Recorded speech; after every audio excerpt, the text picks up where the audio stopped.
Teman-teman dirahmati Allah SWT. Dua hal itu yang kita ingin pelajari, dan saya ingin masuk dari yang pertama, dari mulai tilawah itu. Al-Quranul Karim itu memang kata Quran sendiri, Al-Quran sendiri, akar katanya kan qoro'a, betul ya? Maka satu, dia inline dengan kata pertama yang dikenalkan oleh Allah pada Rasulnya, Iqra, bacalah. Maka itu artinya begini, coba lihat, zaman Nabi ketika bacalah, tidak ada yang bisa dibaca zaman dulu, karena tidak ada buku, artinya zaman itu, apalagi masyarakat buta huruf, tidak ada buku. Jadi ketika disuruh membaca, apa yang dibaca? Yang dibaca pertama kali adalah Al-Quranul Karim. Karenanya harus Al-Quran dibaca dulu. Jangan sampai kita sudah membaca apa saja tapi belum membaca Al-Quranul Karim. Hari ini buku banyak, kita baca buku apa saja tapi kita belum membaca Al-Quranul Karim. Kata-kata Al-Quran itu artinya adalah sebuah bacaan yang terus diulang-ulang. Nah, Al-Quran ini ketika teman-teman temanya membaca, di dalam ilmu membaca itu pasti, namanya orang membaca itu pasti dengan mulutnya, dengan lisannya. Itu ilmu besar sendiri hari ini. Namanya orang belajar membaca itu dari mulai mengenal huruf hijaiyah. Huruf hijaiyah itu karakter di dalam huruf bahasa Quran. Kita semua tahu, teman-teman yang belajar tajwid tahu bahwa ada makharijul huruf umpamanya. Huruf itu keluarnya dari sebelah mana? Ada yang di ujung bibir sini sampai di tenggorokan sampai ke sini, gitu ya. Jadi mulut ini penuh dengan huruf, mulut kita ini. Dan kalau mau baca Quran dengan benar, maka dari mana huruf itu keluar, ya harus dari situ dikeluarkan, tidak boleh dari tempat lain. Maka itu dipelajari, jadi harus sangat detail. Maka yang baru belajar tajwid pertama-tama itu suka mijitin mulutnya, Pak, karena pegel dia, sudah berkali-kali salah terus, berhenti dulu ya, suruh mangap-mangap dulu sama mulutnya. Subhanallah teman-teman, itu baru makharijul huruf, belum lagi tema sifatul huruf, punya sifat huruf itu ya kan. Ada huruf yang sifatnya memang di sini, ada yang huruf sifatnya mendesis, ada desisnya. Teman-teman, itu saja ya, itu ternyata memiliki manfaat yang luar biasa hari ini. Dari situ saja. Umpamanya dari sisi kesehatan, kesehatan. Subhanallah teman-teman rahmati Allah. Kesehatan, lihatlah, saya pernah bincang dengan seorang ahli kesehatan, dia menjelaskan supaya saya mudah paham, karena saya tidak paham ilmunya tentang kesehatan. Dia jelaskan dengan mudah ke saya.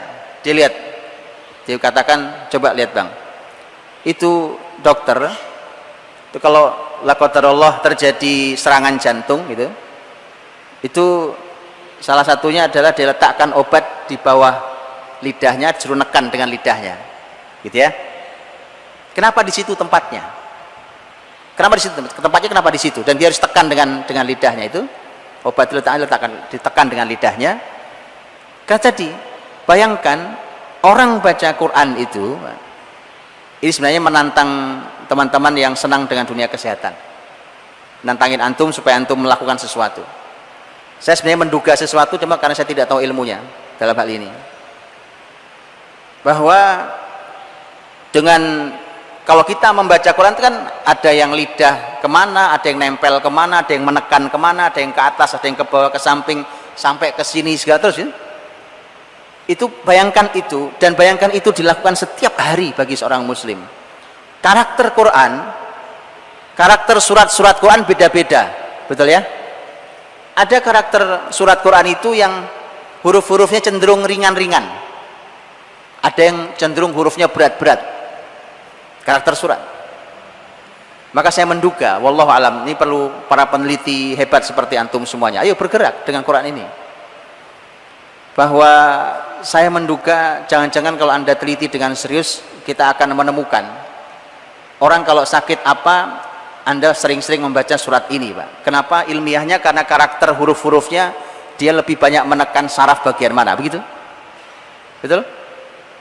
Perlu orang-orang luar biasa Quran ini. Kalau dari itu saja, itu artinya orang banyak tilawah itu artinya Allah inginkan umat ini sehat. Ini kalau mau bicara kesehatan, Allah inginkan umat ini sehat. Oh iya, karena bisa kita bayangkan kan, tugas muslimin ini sebumi, Pak.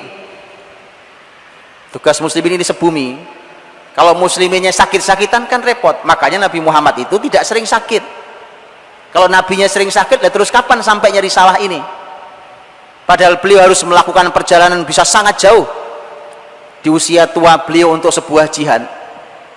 Perlu fisik yang sangat prima. Gitu ya, semoga Allah berikan kesehatan untuk kita semuanya. Nah, saya dirahmati Allah, itu contohnya. Itu baru cara bacanya. Kita belum bicara tentang isi. Ini baru cara bahasa. Begitu nanti kita mengulang, maka akan punya hafalan kita. Gampang begini, gampangnya. Al-Fatihah, alhamdulillah kita semua hafal Al-Fatihah. Atau mau dalam keadaan konsentrasi, dalam keadaan tidak konsentrasi, bahkan tidur, ngigo, itu baca Al-Fatihah bener. Itu Al-Fatihah. Kenapa? Saking seringnya diulang. Jadi sebenarnya gampang, menghafal Quran itu juga sama. Kaidah penghafal Quran hanya karena sering mengulangnya.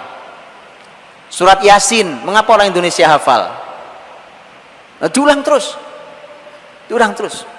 surat itu, jadi hafal. Karena dia sering mengulang, dia menjadi hafal. Dia letakkanlah Quran itu di dalam otaknya, dalam kepalanya. Ini otak kita ini, Pak, isinya saraf-saraf yang ini makhluk Allah yang luar biasa, Pak. Tanyakan ke teman-teman ahli saraf ya, di dunia kedokteran. Salah satu kedokteran yang memang perlu konsentrasi yang luar biasa adalah yang ahli neurologi, ya kan? Ahli saraf. Dia harus kecil-kecil kayak batik gitu kan. Apalagi kalau sampai harus bedah saraf. Ya. Bisa bayangkan itu diisi oleh cahaya Allah SWT, oleh Al-Quranul Karim, dan penelitian tentang manfaat Quran terhadap otak manusia, kecerdasan manusia itu sudah sangat amat banyak. Dia berefek karena cara berpikir kita berefek pada keputusan kestabilan jiwa kita dan segala macam. Itu juga dalam Al-Quran disebutkan juga sangat banyak sekali, dan sudah disebutkan sangat banyak juga oleh banyak penelitian para ilmuwan hari ini.